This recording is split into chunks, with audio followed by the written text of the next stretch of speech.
Hi friends, so I recently got a call from my friend when he was taken to the police station by the police.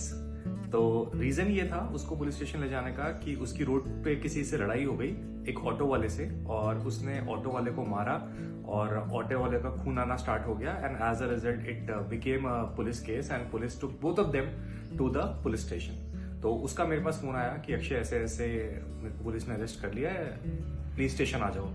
मैं गया, वहां पे हमने बात करी, फिर अल्टीमेटली उन दोनों का कॉम्प्रोमाइज हो गया, दोनों ने एक दूसरे को सॉरी बोला और वो बाहर आ गए। तो मैंने अपने फ्रेंड से पूछा भाई एग्जैक्टली बात क्या हुई थी।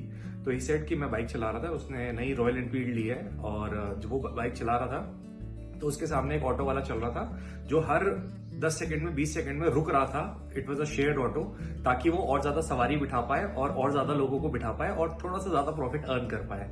तो उसको इरिटेशन होना स्टार्ट हो गई कि यार ये ऑटो वाले ने पूरा सिस्टम खराब कर रखा है, कहीं पे भी रोक देते हैं, कोई ठीक से चलाते नहीं है, इनको लाइसेंस कैसे मिल जाता है और पूरे नोएडा का सिस्टम खराब कर रखा है। And he was extremely irritated because of that. और फिर फाइनली उसने ऑटो वाले ने एक ब्रेक मारी और ये पीछे से टकरा गया और ये गिर गया।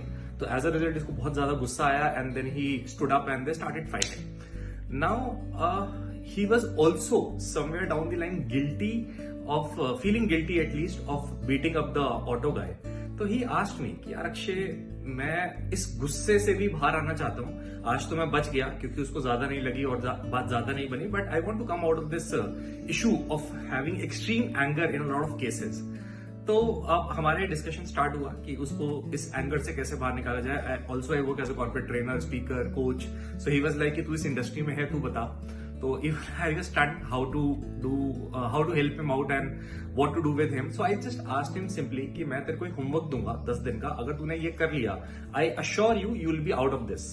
तो उसने बोला चल ठीक है, ट्राई करते हैं। तो मैंने उसको एक बात बोली कि तेरे को जो भी तेरे घर पे मेड आती है, गार्ड्स काम करते हैं आसपास, या तेरे घर के आगे पीछे कोई भी रिक्शा चलाने वाला है, ऑटो चलाने वाला है, तो you will have to go to them, have at least 15 minutes conversation with them and understand their family dynamics, their family background, where do they come from, what do they do, और उनका livelihood कैसे sustain होता है। तो उसको भी अटपटा लगा थोड़ा सा, बट मुझे पता था इससे फायदा क्या होने वाला है। तो मैंने उसको बोला, थोड़ा सा उसने नेगोशिएट करने की कोशिश करी कि यार कुछ और बता, बट मैंने कहा अगर तू मुझसे हेल्प मांग रहा है तो you have to use and respect my methods as well. तो फाइनली वो गया, उसने बात करी और मैंने उसको हफ्ते भर का काम दिया था। उसका चौथे 5वें दिन ही मेरे पास फोन आ गया कि यार Akshay, thank you so much for giving me this task. I realise कि शायद वो ऑटो वाला जो बार बार ब्रेक मारता था और एक एक सवारी को बिठाना चाहता था, उसकी भी कुछ मजबूरियां होंगी, वो भी कुछ अर्न करना चाहता होगा, उसके भी घर में कुछ ना कुछ ऐसी सिचुएशन होगी जिसकी वजह से वो पैसा कमाना चाहता है। और हर वो सवारी जो आके और उसके ऑटो में बैठेगी और उसको 15-20 रुपए ज्यादा देगी,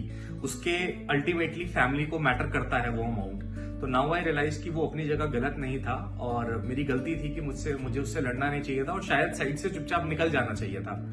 तो ही actually realise a very beautiful message which I want to share with you as well, कि काफी बारी हम इरिटेट हो जाते हैं, हम बुरा मान जाते हैं कि किसी ने हमारे साथ कुछ गलत किया, but what I want to tell you is कि कोई आपके साथ कुछ गलत नहीं कर रहा, उसकी लाइफ में अपनी कुछ स्टोरी चल रही है, अपनी कोई इरिटेशन चल रही है, अपनी कोई सिचुएशन चल रही है जिसकी वजह से वो खुद रिएक्टिव हो रखा है और वो आपके साथ उसका कोई पर्सनलाइज्ड इशू नहीं है, वो अपने रिएक्शन की वजह से आपके साथ डील करता है and as a result you end up taking personally that situation unnecessarily and that fight happens।